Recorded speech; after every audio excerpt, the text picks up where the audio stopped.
যে ওই 9 তারিখের পরের কয়েকটা ঘন্টা আবার মনে করিয়ে দেওয়ার জন্য। আমি বলছি যে আপনারা বিশ্বাস করবেন যে এই যাদের দিয়ে আজকে এই অনুষ্ঠান শুরু করলাম, অভয়ার মা এবং বাবা, প্রায় এই ভয়ঙ্কর বিভৎস ঘটনার 24 বা 30 ঘন্টার মধ্যে সংবাদ মাধ্যম তাদের কাছে পৌঁছতে পারেনি।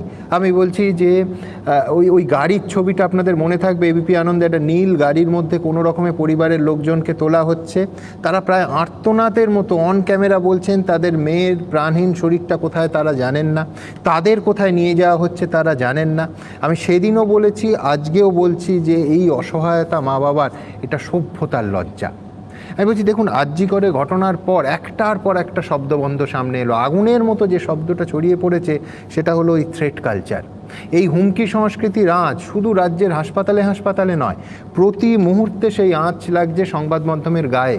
এবং এটা শুধু এবিপি আনন্দের সম্পাদকীয় স্বাধীনতার বিষয় নয়, এই প্রশ্নটা সমস্ত চ্যানেল, সংবাদপত্র, নিউজ পোর্টাল কিংবা ইউটিউব চ্যানেলের।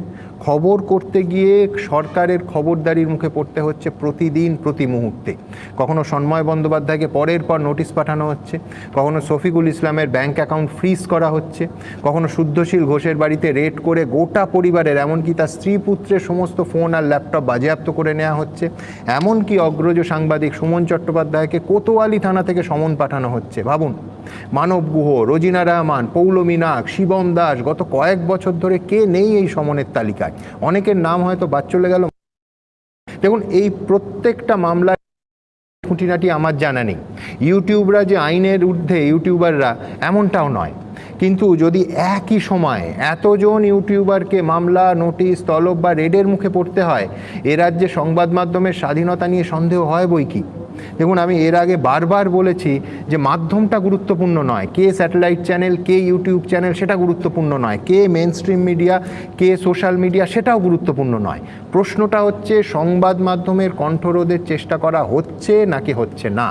শোনা গেছিল আরজি করে ঘটনার পর 280 জনকে, যার মধ্যে ডক্টর গোস্বামীও ছিলেন, নোটিশ পাঠানো হয়েছিল। 280। সেদিনও প্রশ্ন তুলেছিলাম, আজও প্রশ্ন তুলছি যে সংবাদ মাধ্যমে নিয়ন্ত্রণের চেষ্টা কি এই মুহূর্তে পুলিশ প্রশাসনের অগ্রাধিকার হতে পারে? গণতন্ত্রের পক্ষে এটা কিন্তু অশনি সংকেত। এই জন্যেই এই মানুষটিকে অন্যদের থেকে অনেকটা আলাদা লাগে। এই জন্যেই, কারণ যখনই আমরা বিপদে পড়েছি উনি কিন্তু সবার আগে এগিয়ে এসছেন। ওনার যে মিডিয়া, যে চ্যানেল, খুব বড় চ্যানেল, এটা বলার কোনো অপেক্ষা রাখে না, কিন্তু সেখানে উনি আমাদের কথা তুলে ধরেছেন। আমার কথা তো এর আগে অনেকবারই বলেছেন। আবার যখন আমি সমস্যায় পড়েছি, আমার ব্যাংক অ্যাকাউন্ট ফ্রিজ করে দেওয়া হয়েছে, সেই কথাটাও আজকে দেখছি এই প্রোগ্রামে উনি উল্লেখ করেছেন।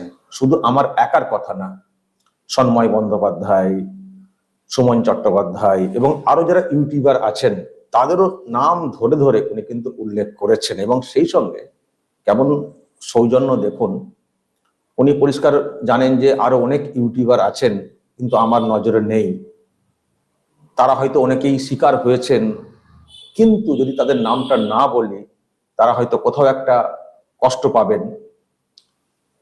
এত উনি যে কাজটা করছেন বিরাট কাজ, আমাদের নাম উনি নাই বলতে পারতেন, জাস্ট ইউটিউবার কথাটা বললেও আমরা অনেক খুশি হয়ে যেতাম। তার থেকেও নাম ধরে ধরে নামগুলো বলে গেলেন, যাদের নামগুলো বাদ চলে গেল তার জন্য উনি ক্ষমা প্রার্থী বলছেন। এই সৌজন্য, এই পাশে থাকার বার্তা বলুন তো কতজন দেন?